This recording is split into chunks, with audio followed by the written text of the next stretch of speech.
You come from the Catholic tradition, so being here at the Parliament, how do you understand that the Christian tradition needs to change if it is to meet the demands of the 21st century? Yeah. I know that's a big question. Yeah, this is a big question, but I think I will answer it. Good. I think religion is really man's ascent, man's movement towards God. And when we come together today, Catholic, Anglicans, and all the other peoples of other faiths coming together, we are trying to look for an answer to man's longing to meet his God, especially meeting God through interactions with other people. Because religion without other people is empty.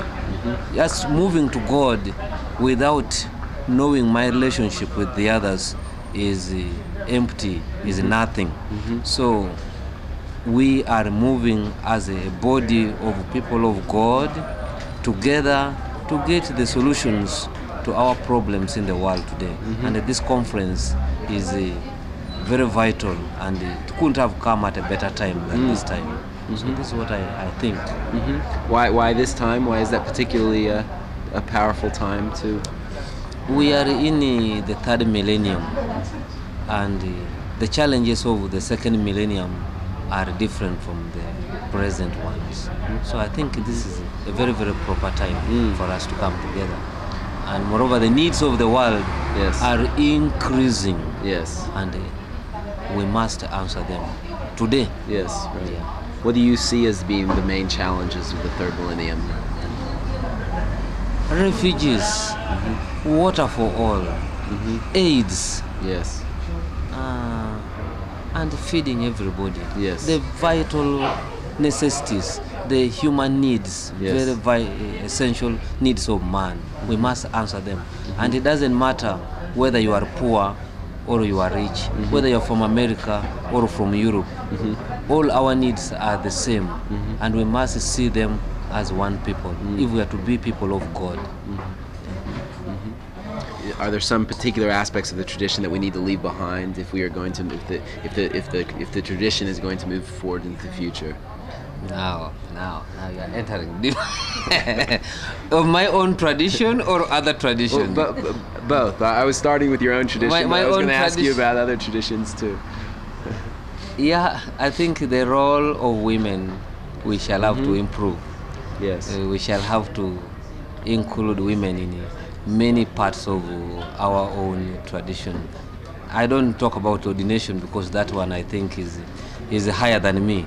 But what women can play, and especially in decisions of the church, and more participation in the activities of the church, about 7 or 50, more than 50% of my congregation is women, and I think they have to get a bigger role, and especially in my African culture. You know, I talk from my own background. In Africa, women were marginalized, and we can't continue like this in the church too. We have to promote women. I think there's a lot being done already, but there's still more room for the women to play a bigger role in the church. Because of what's happened in the last few years in the world with 9/11 and the different wars, Afghanistan and Iraq, and also because of the memory of the Rwanda genocide, the world's attention is, I think there's been more awareness in the world that we all have a stake in the future, not only of the West but of Africa, but very much of Africa as well, and it will affect us all if any parts of the world are falling below a human standard. So do you see, in terms of your own area, because you've gone, religious violence has been a problem in that area of the world. How do you see your own church as helping to address those issues? I think the world is realizing more and more that the world of religion and faith has a lot to play with the development of peoples and of the world. And this is one positive thing that I realized today, because for a long time the world was doing development as if the church is an appendix to development. In Africa especially, the church has brought in a lot of civilization. Without the church, there would be no education. Without the church, there would be no work. Without the church, there would be no what we call Western civilization brought in. And I am happy now that in most of the development projects and in most of the activities, the church has a big role to play. And the church is also realizing more and more that it cannot stand aloof when, or cannot just talk about preaching the gospel and saving the souls of people and leaving out issues of justice and peace, issues which deal with the governance of people and the well-being of persons. So that's why the bishops in northern Uganda, for instance, they have been talking outspoken about the war in the north and the debt relief for the people, and they bring about bringing water. Bishops have even had to sleep in the streets, in the towns, to show the government that they need to do something about the war. So we can't remain in the church. We have to come in and play a big role in the issues that concern our people. So that is it. And about AIDS, I am moving out everywhere to talk to friends, to talk to organizations, to help us, because AIDS, I mean, who are suffering?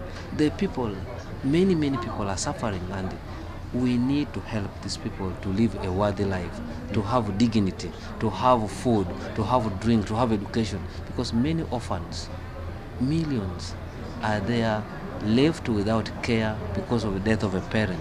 But the other members of the community, the international community, can come in and save the world, because you cannot bank this problem and say, oh, it is only African problem, or is a problem of a poor man. But you know, we are all related. Whether it's a poor man suffering, it is part of you suffering. Whether it's an African suffering, the problems will backlash, will come on the others who may be enjoying now.